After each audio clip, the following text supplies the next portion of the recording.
வணக்கம். ஜவை இஜட் from Javadhupatti Pudur. Power writer அப்படிங்கிற அந்த யூடியூப் சேனல் மூலமாக உங்களை மீண்டும் சந்திப்பு ரொம்ப மற்ற மகிழ்ச்சி. அத்தோட எங்கள் சேனலை சப்ஸ்கிரைப் பண்ணுங்கள், பெல் பட்டன் அழுத்த மறந்துடாதீங்க. அத்தோட எல்லாத்துக்கும் ஷேர் பண்ணுங்கள். திமுகவை பொறுத்த வரைக்கும் தொகுதி பங்கீடு ஓரளவுக்கு முடியக்கூடிய ஒரு சூழல். அதிமுக இன்னும் ஆரம்பிக்கவே இல்லை.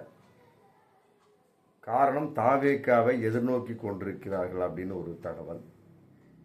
இல்லைங்க, இன்னும் ஏகப்பட்ட கட்சி உள்ள வரக்கூடிய ஒரு சூழல். மற்றபடி இன்னும் சரியா முடிவாகலை. காரணம் என்னன்னு கேட்டால், கட்சி நிறைய இருக்குது, அதனால பிரித்து கொடுக்க முடியல. அமமுக ஒன்று அதிகமாக கேட்குது, நாங்கள் போட்டி போடக்கூடிய இடத்துல அதை கேட்குறாங்க, எடப்பாடி சொல்கிறாரு. அப்புறம் பாஜகவும் அதை கேட்குது, நாங்கள் எங்கே தான் போட்டி போடுறது. கூட்டணி கட்சிகளின் முரண்பாடான ஒரு செயல். அதனால் எப்படி தொகுதியை பங்கிடுவது அப்படி ஒரே குழப்பமாக இருக்குங்கிறது அதிமுக கூட்டணியிலிருந்து இன்னைக்கு வந்துட்டு இருக்க ஒரு தகவலாக இருந்துகிட்ருக்கு. ஆனால் சீமானை பொறுத்த வரைக்கும் அப்படி கிடையாது.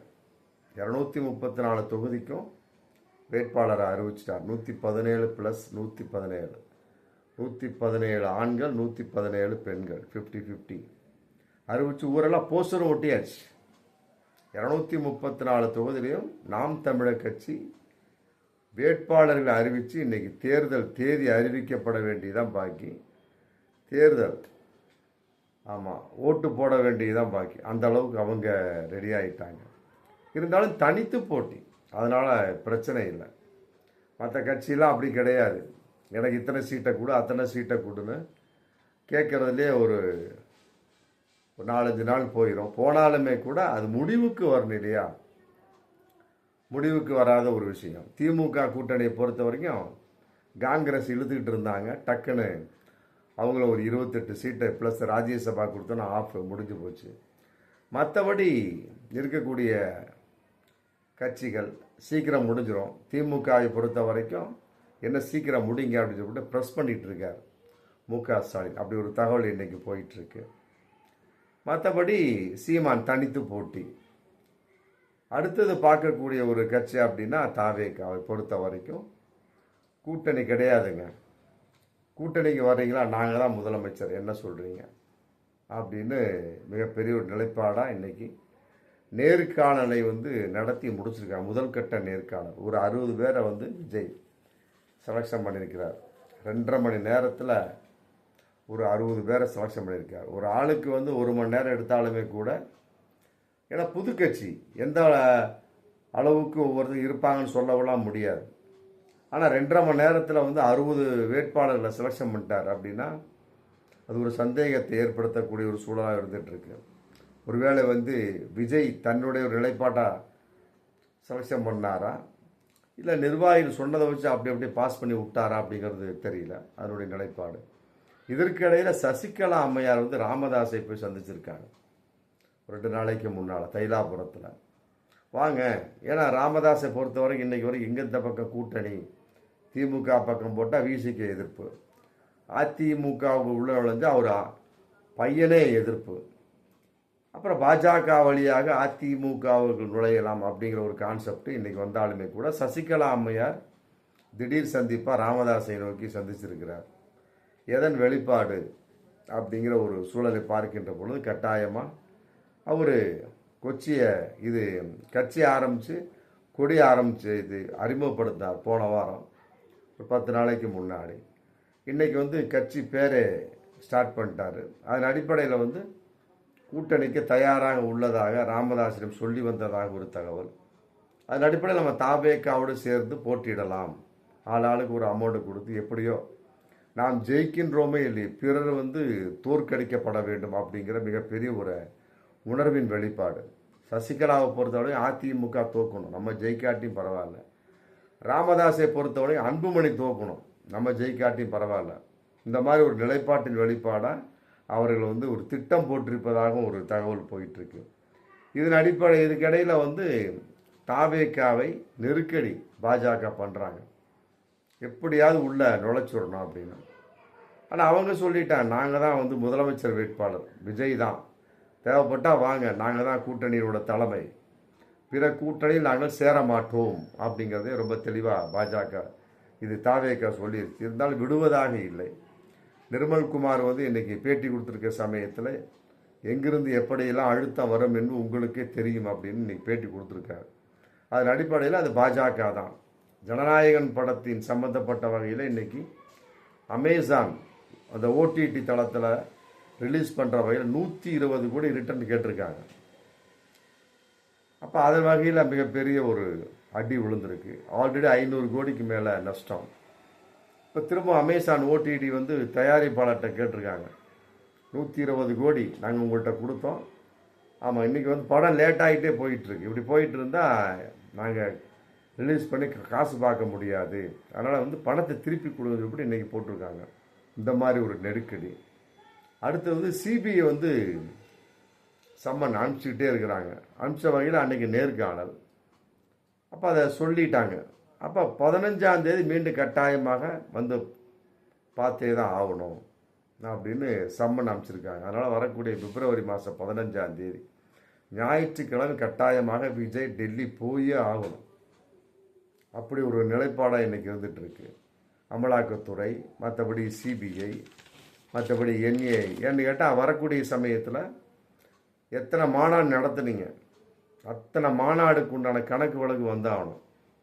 2024, 25 வருமான வரித்துறை தாக்கல் பண்ணீங்களா? பண்ணல அப்படின்னா மிகப்பெரிய விஷயம்தான். அதாவது பண பரிமாற்ற சட்டத்தின் அடிப்படையில் வழக்கு பாயும். மற்றபடி வெளிநாட்டு பணம் அப்படிங்கிற கான்செப்டில் என்ஐஏ வந்து விசாரிக்கும் அப்படிங்கிற மாதிரிலாம் மிகப்பெரிய ஒரு தகவல் இன்றைக்கி போயிட்டு. அதனால் எந்த பக்கம் தாவினாலும் தப்பிக்க முடியாத ஒரு சூழலில் இன்றைக்கி விஜய் வந்து மாட்டி முடிச்சுட்ருக்கிறாரு. இருந்தாலும் பாஜக எதிர்பார்த்து கொண்டிருக்கிறது. ஆமாம், கூட்டணிக்கு வந்துட்டீங்கன்னா சிபிஐயும் கிடையாது, மற்றபடி ஜனநாயகன் உடனே ரிலீஸு, அமலாக்கத்துறையும் வராது, என்னை எதுவுமே வராது. என்ன சொல்கிறேன்? ஆனால் ஸ்ட்ராங்காக சொல்லிட்டாங்க, நாங்கள் தனிதான் நிற்போம், அது எந்த ஒரு மாற்று கருத்தும் இல்லை அப்படிங்கிறப்ப பாஜகவுடைய அழுத்தம் இருந்து கொண்டே இருக்கும். இதன் அடிப்படையில் 234 தொகுதி நாங்கள் தனித்து போட்டியிட சொல்லிட்டு செங்கோட்டையன் வந்து இன்றைக்கி பேட்டி கொடுத்துருக்காரு. அந்த பேட்டியை வந்து பாஜக மதிக்குமா அப்படிங்கிறது மிகப்பெரிய ஒரு தகவலாக இருந்தாலும், மற்றபடி வந்து துணை முதல்வர் பவன் கல்யாண் மூலமாக அழுத்தம் கொடுத்து கொண்டே இருக்கின்றார்கள் அப்படிங்கிற தகவல் தான் இன்றைக்கி ரொம்ப தீவிரமாக போயிட்டுருக்கு.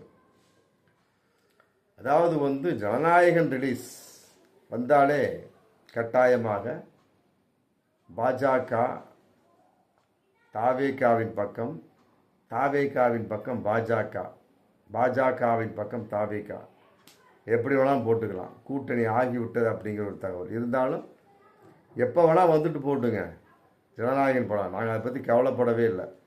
ஆமாம், எங்களுக்கு வந்து தனித்து நிற்கிறது தான் மிகப்பெரிய ஒரு விஷயம் அப்படின்னு சொல்லியிருக்காங்க. இதன் அடிப்படையில் செந்தில் பாலாஜிக்கும் 17ஆம் தேதிக்கு சம்மன் அமைச்சிருக்கிறாங்க. ஏன்னா அவரும் அந்த கரூர் வகையில் அவருக்கும் தொடர்பு அப்படிங்கிற மாதிரிலாம் ஒரு தகவல் சும்மாவது போட்டு இழுத்துட்டு கிடக்கிறாங்க. அதன் அடிப்படையில் அவரும் வந்து இன்றைக்கி வண்டி ஏறித்தான் அவனு 17ஆம் தேதி. 15ஆம் தேதி சிபிஐ அலுவலகத்தில் விஜய் இருந்தே ஆகணும்.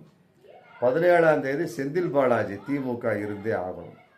இதன் அடிப்படையில் வந்து சம்மன் மேலே சம்மன் அமைச்சு எப்படியாவது டார்ச்சர் கொடுத்து விஜய் வந்து தன் கூட்டணியின் பக்கம் இழுத்து விட வேண்டும் அப்படிங்கிற ஒரு நிலைப்பாடு. இதெல்லாம் ஒரு சுற்றி பார்க்கக்கூடிய சமயத்தில் வாயில்லா பூச்சியாக மாட்டிக்கொண்டு விழிக்கின்றார். திருப்பரங்குன்ற வகையில் எந்த ஒரு வார்த்தையும் இல்லை. கிறிஸ்தவர்கள் மீது தாக்குதல். ஆமாம், போன கிறிஸ்துமஸ் அன்னைக்கு அதில் பாஜகவில் தாக்குதல், அதுலேயும் ஒன்றும் இல்லை. மற்றபடி ஜனநாயகம் சம்பந்தப்பட்ட வாய் திறக்க முடியாத ஒரு சூழல். அடிப்படையில் வந்து தனித்து தான் நிற்போம் அப்படின்னு முடிவு எடுக்கிறது பெருசு கிடையாது.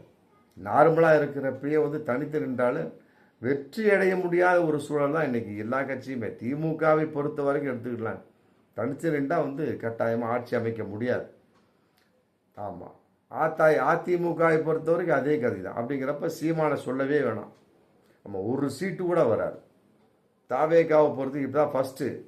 ஆமாம், அதோட நிலைப்பாடு வந்து சீமானுடைய மிக மோசமாக இருக்க போகிறதா, இல்லை தாவேக்கா சொல்லிட்டு இருக்காங்க எங்களுக்கு வந்து 40% ஓட்டு இருக்குன்னு.